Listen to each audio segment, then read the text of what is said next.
É isso aí, galera. Sou o Rafael da Igreja Shaddai de Araçatuba. Nós estamos aqui hoje com Rodolfo Abrantes, que vai estar fazendo um show na rede de jovens. Seja bem-vindo, Rodolfo. Obrigado. Ele também está com a banda presente aqui, Vitor no baixo, e Chechel na bateria. E a banda completa hoje para fazer uma apresentação especial. E hoje a gente está aqui para conhecer, para conversar um pouquinho com eles a respeito da vida dele. Eu vou fazer algumas perguntas, espero que você curta essa entrevista e que seja edificante para a sua vida. Beleza? Rodolfo, você, eu acho que todos conhecem, eu antes de me converter mesmo, fui muito no show do Raimundo. Acho que todos os adolescentes, jovens passaram por essa fase. E hoje, depois de convertido, ver você ontem, por exemplo, no show de ontem que você fez no pub, é algo assim muito gratificante. Eu vejo que aquele versículo onde fala que aonde abundou o pecado, superabundou a graça de Deus, faz muito sentido na sua vida. E eu queria que você falasse, de uma maneira resumida, é claro, quem é o Rodolfo do Raimundos e quem é o Rodolfo de Cristo agora. Qual a diferença entre o Rodolfo do Raimundos e o Rodolfo de Cristo? Cara, a diferença é gritante ao ponto de, às vezes, quando eu vejo na TV alguma coisa, chega a me causar mal-estar, eu olho para aquilo e falo, cara, não era isso, não é possível, não sou eu, sabe?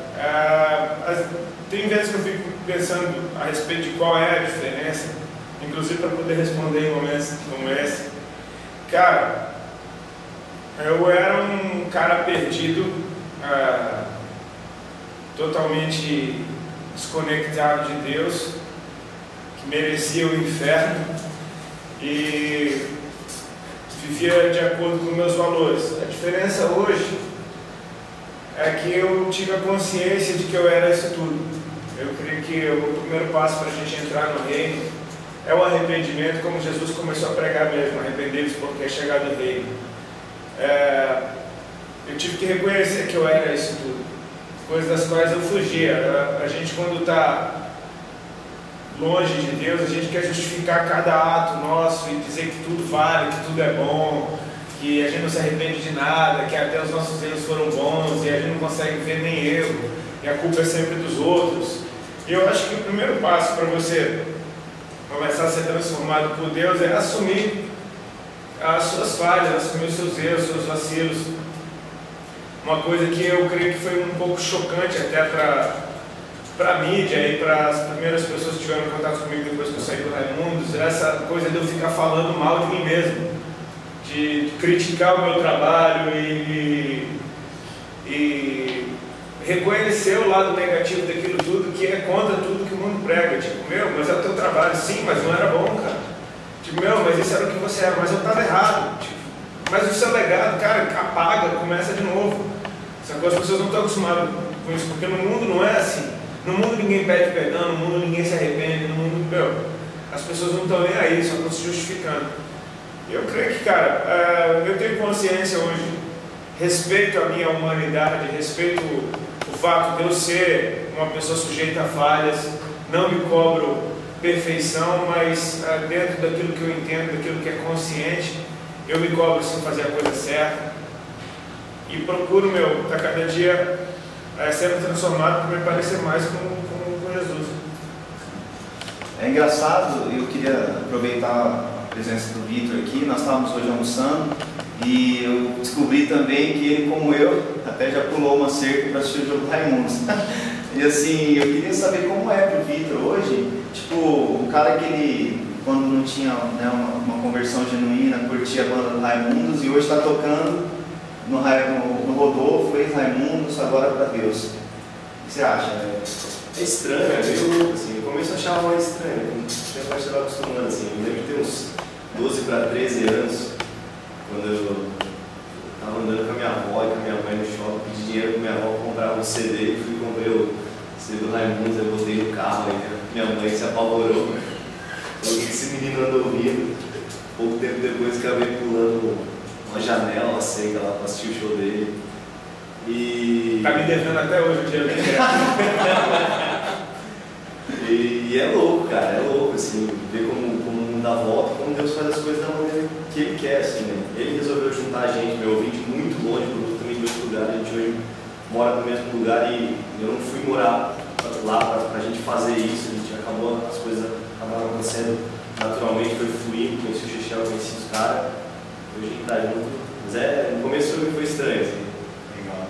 Né? Rodolfo, a gente, né, a nossa igreja, por exemplo, ela trabalha com muitos jovens e nós acreditamos no ID, né? Nós acreditamos no chamado que nós temos de ganhar vidas, de discipulá-las. E muitos artistas, vou dizer artista porque você trabalha com arte, né? Não deixa de ser um artista cristão, eles muitas vezes focam muito nos seus ministérios itinerantes e se resumem ao fato, né, longe de me julgar, mas às vezes até mesmo no próprio serviço deles. Eu não estou dizendo que é certo ou errado isso, mas a maioria deles muitas vezes se resumem nisso, né, em simplesmente cumprir suas turnês, seus shows, o que não tem nada de errado. Mas como é a vida do Rodolfo na igreja? Se você tem uma igreja, você frequenta uma igreja, você tem uma cobertura espiritual, você é atuante nesse chamado? Eu e minha esposa fomos consagrados missionários do Ministério Bola de Neve, eu creio que no ano de 2006 ou 2007, não me lembro agora. O nosso apóstolo simplesmente reconheceu um ofício que a gente já cumpria. Eu moro em Balneário Camboriú, sou membro da Igreja Bola de Neve de lá, estou lá desde o primeiro culto daquela igreja. O pastor, quando foi começar os trabalhos lá, me convidou e me pediu para estar ajudando ele, para fazer o louvor. Então, assim, de certa forma, a gente participou do nascimento de uma igreja e aprendeu muito, sabe? Foi um tempo de muito aprendizado, um tempo de ver muitas áreas da minha vida que precisavam ser tratadas, porque eu vim do ambiente em que eu era servido o tempo inteiro, de repente agora eu estou no ambiente que eu estou ali para servir. Isso foi estranho no começo, não pelo servir, mas por muitas vezes você achar que você está servindo e você está tendo aquela atitude antiga. E foi um momento de aprendizado, de arrancar várias coisas que ainda estavam dentro do meu coração. Hoje eu ajudo o pastor lá no Ministério da Pregação, eu prego nos cultos de quarta-feira. Quando eu estou lá, não é uma coisa assim fixa, eu não posso faltar, mas eu aviso com ele com antecedência. Já tem algumas quartas-feiras que eu não prego porque a gente está gravando, às vezes está na correria. É um culto que normalmente ele, quando tem algum pastor convidado, ele coloca para pregar nesse culto. Então, assim, já tem umas 2 ou 3 que eu não estou atuando lá no ministério. Cubro ele quando ele está viajando. Então, assim, minha esposa fazia parte do louvor, ela agora está se dedicando a um curso que ela está fazendo de ministrador de libertação, de cura e libertação. Inclusive, ela nesse momento está lá, o último módulo dela, está se formando nesse curso do Ministério Ágape, que é a cobertura do Ministério Bola de Neve, né? E a gente entende que, cara, a igreja local é extremamente fundamental na vida de um cristão, para você criar raiz, para você ter conexão com algum povo, sabe? É muito fácil, de repente, você pregar fora, solta a bomba e o pessoal cuida. E se isso se torna uma rotina, você pode muitas vezes se tornar um incendiário. Você chega, causa um incêndio e deixa os outros para apagarem. Quando você começa a atuar na igreja local, vendo o dia a dia dessa igreja, das vidas que estão chegando, do cuidado que você tem que ter com aquele que acabou de chegar, do cuidado que você tem que ter com aquele que já tem há mais tempo, mas ainda tem áreas para se tratar, você vai com muito mais cuidado e muito mais zelo pelo que você está entregando, sabe? Eu com o tempo passei a me policiar muito mais e acrescentou o meu temor a Deus, porque você fica naquele negócio: e se o que eu estou falando para esse povo é a maior besteira do mundo? E se o que eu estou falando é um absurdo? E se o que eu estou entregando não é o que está no coração de Deus, sabe? Isso me preocupa. Eu procuro, não sou daqueles caras de preparar a palavra no dia, porque se eu faço isso, eu vou trazer uma palavra que eu quero. E, de certa forma, posso usar de alguns artifícios, de jeito de contar a história para simplesmente encher linguiça.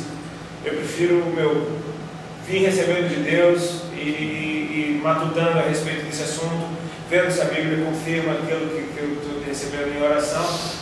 E no fim, quando estiver pronto, eu entrego simplesmente como um carteiro faz. A mensagem que Deus me entregou é essa. E tem me deixado muito mais leve, né? Por por saber, eu sei de onde eu estou recebendo. E ao mesmo tempo, cara, muito mais preocupado por ver muitas vezes as pessoas simplesmente usando o púlpito para dar recado, ou para se promover, ou para isso, ou para agradar homens.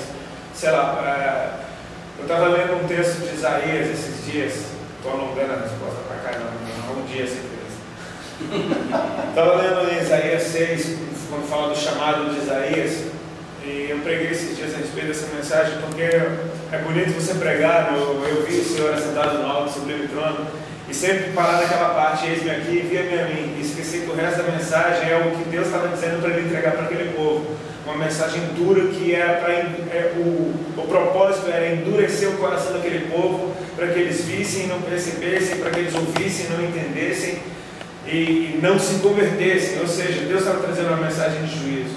Muitas vezes a gente pensa que a reação das pessoas vai determinar o sucesso do nosso ministério, e isso é um grande erro. Muitas vezes Deus vai te usar da vontade dele, e você vai ver as pessoas com raiva de você, você vai ver as pessoas levantando e indo embora, você vai ver parecendo que não deu fruto algum, mas o que interessa é o dedo de Deus falando, ok, era exatamente isso que eu queria para esse dia.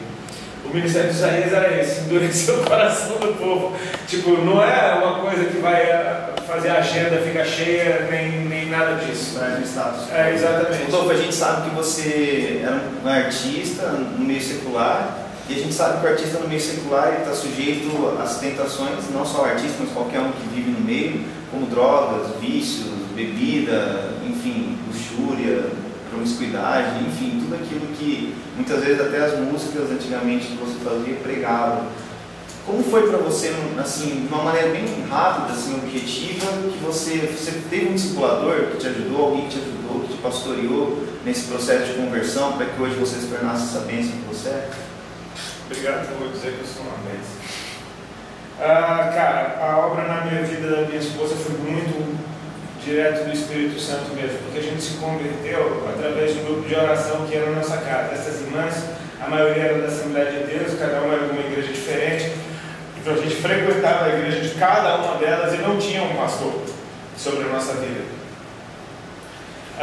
Eu lembro que quando eu tomei uma posição com Deus, de realmente ter uma vida santa e querer casar, não que eu não tivesse isso quando eu estava namorando com a minha esposa, mas quando você toma uma posição dentro de você, de realmente ser diferente, e não simplesmente estar diferente, cara, mudou completamente o tratamento que muitas vezes as mulheres tinham comigo, quando chegavam em camarim, essas coisas.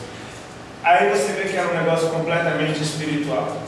Tinha algo realmente de espiritual, uma coisa maligna que realmente atraía toda essa promiscuidade, essa lascívia e esse negócio de drogas e de loucura. Cara, quando eu tomei uma posição com Deus, eu simplesmente parou. Foi um negócio que foi de uma hora para outra mesmo. Tipo assim, meu Deus, será que eu fiquei tão feio assim quando eu virei crente? Mas é que você realmente muda e o mundo espiritual ao teu redor muda também. De repente não tinha mais aquela opressão demoníaca atraindo mulheres para que o sexo acontecesse como forma de culto. A coisa simplesmente mudou e, com certeza, não que os pastores não sejam necessários, muito pelo contrário, mas na nossa circunstância ali, como a gente não tinha, Deus operou. É uma coisa que a gente tem que saber, Deus sempre opera. Às vezes a igreja não tem intercessão, começou agora um trabalho, não tem intercessores, como é que a gente vai fazer? O nosso intercessor é Jesus, a cobertura espiritual é Ele, que bom quando tiver, mas enquanto não tem Deus, Ele vai suprir, é Ele que opera o efetuado, o querer e o efetuar. Mas quando você teve o primeiro contato com o pastor, isso te ajudou de alguma maneira a se conduzir, a ter um norte na sua vida? Cara, meu primeiro contato com pastores, quando eu morava em São Paulo, não foi muito. Tiveram alguns pastores muito bênçãos na minha vida, tiveram alguns que, se eu não tivesse tido experiência com Deus, eu teria me desviado. Eu vi muita coisa bagunçada logo de cara, nos primeiros meses, e eu me lembro que eu chegava em casa escandalizado, mas eu me lembrava das experiências que eu tinha tido com Deus, então eu não ia largar Ele por nada. E foi algo que Deus foi me ensinando desde o começo, cara. Você vai ver besteira. Você vai ver gente dando mancada, você vai ver homens pisando na bola, porque isso é natural de homens. Onde tem gente, tem mancada. E a gente aprendeu muito, mas tive muitos homens de Deus que, nos ensinaram a andar no caminho bom. Sabe, pastores que gastaram tempo comigo comigo, com a minha esposa, nos discipulando. Às vezes eles nem sabiam o quanto eles estavam sendo usados por Deus, num simples, uma conversa a respeito de Jesus. Às vezes era a resposta de muitas conversas que a gente estava tendo. Enfim, Deus vai usar as pessoas sim para nos guiar para o caminho bom.